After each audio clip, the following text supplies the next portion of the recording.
د نن ورځې ډیر تازه مهم او لنډ خبرونه له موږ څخه ډیر په لنډو کې واورئ. درنو لیدونکو السلام علیکم، وخت مو په خیر. د صحت وزیر روغتیا وزارت خبر ورکړی چې دغه وزارت د وزیر فیروز الدین فیروز د کورونا وبا دویم ځلي ټیسټونه منفي شوي او روغتیایي حالت یې اوس د ډاډ وړ او ژر به په خپله دنده کې حاضر شي. جمعیت ګوند د ولسمشر غني او عبدالله ترمنځ له سیاسي توافق سره مخالفت ښودلی ده. د جمعیت ګوند لخوا په خپره شوې اعلامیه کې راغلي چې د ولسمشر غني او عبدالله ترمنځ توافق د دې ګوند له روحیې سره په ټکر کې ده او دوی ورسره مخالفت کوي. چین هم د دغه توافق د لاسلیک هرکلی کړی ده.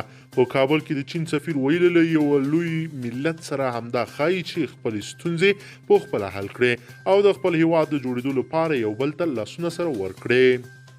زلمی خلیلزاد د افغانستان د سولې لپاره د امریکا ځانګړی استازی زلمی خلیلزاد د ولسمشر غني او عبدالله ترمنځ د سیاسي هوکړې هرکلی کړی، خو یادونه یې کړې چې دوی باید د خپل تیر حکومت تېروتنې تکرار نه کړي.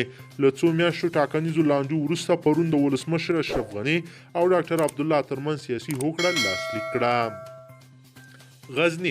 د غزني ولایت مقام وایي چې په نننۍ برید کې 40 کسانو ته مرګ ژوبله اوښتې ده. د ولایت مقام له لوري په خپره شوې اعلامیه کې راغلي چې وسلوالو له هموي ټانک په استفادې په غزني ولایت کې د ملي امنیت د ځانګړو ځواکونو پر 203 ځانګړې قطعې برید کړی ده. په کندهار کې د کورونا کمیټې تازه پریکړې په اساس سره له سبا څخه کندهار ښار په 24 ساعته ډول پرانیستی وي. البته د ولسوالۍ خلک به یوازې د ورځې په مخ خپلې اړتیاوې پوره کوي او د روژه ماتي نه وروسته نشي کولی ښار ته راشي. دغه راز میله ځایونه به تر 2 امر پورې د پخوا په څیر تړلي وي. د ایران د سرحدي ځواکونو له لوري د افغان کډوالو د وژل کېدو شاوخوا 2 اونۍ وروسته لا هم ایراني لوري په دې پیښه کې خپل لاس لرل نه مني. بهرنیو چارو وزارت وایي افغان لوري په دې برخه کې خپلې ټولې څېړنې بشپړې کړې او ایراني لوري ته یې سپارلې، خو ایران له دې څېړنو سره مخالفت کړی او رد کړی دی. چارواکي وایي پلټونکي پلاوي مقابل لوري ته کره شواهد او اسناد هم وړاندې کړي دي، خو ایران یې بیا هم له منلو ډډه کړې ده.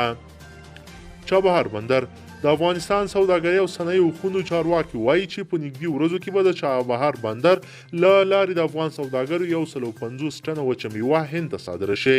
د دغې خونې مرستیال محمد یونس مومن ویلي ټولې تیاري نیول شوي دي او په څو ورځو کې به دغه صادرات ترسره شي. روغتیا وزارت د افغانستان لپاره د اروپایي ټولنې استازی سټیفن لاک نن د ویډیو کانفرنس له لارې د روغتیا وزارت له مالي او اداري او د پلان او پالیسۍ له مرستیالانو سره خبرې کړې دي. ډاکټر سټیفن لاک ویلي اروپایي ټولنه په افغانستان کې له کورونا سره د مبارزې په موخه له روغتیا وزارت سره 50 میلیونه ډالر مرسته کوي. غني او عبدالله د افغان ولسمشر محمد اشرف غني او د پخواني اجرایه مشر عبدالله ترمنځ سیاسي هوکړه نن یکشنبه لاسلیک شوه. د دغې هوکړې له مخې به ښاغلي عبدالله ته د ملي مصالحې د عالي شورا ریاست، د هغه سیاسي ملاتړو ته په کابینه کې نیمایي برخه او عبدالرشید دوستم ته به د مارشالۍ اعزازي رتبه ورکول کیږي. درنو لیدونکو، که چیرې غواړئ چې ورته تازه او مهمو پیښو، خبرونو، واقعو څخه ځان ډېر ژر او په لنډو کې خبر کړئ، زموږ چینل سره سبسکرایب کړئ، ویډیو سره لایک کړئ. تر بلې ویډیو مو په لوی رب سپارمه.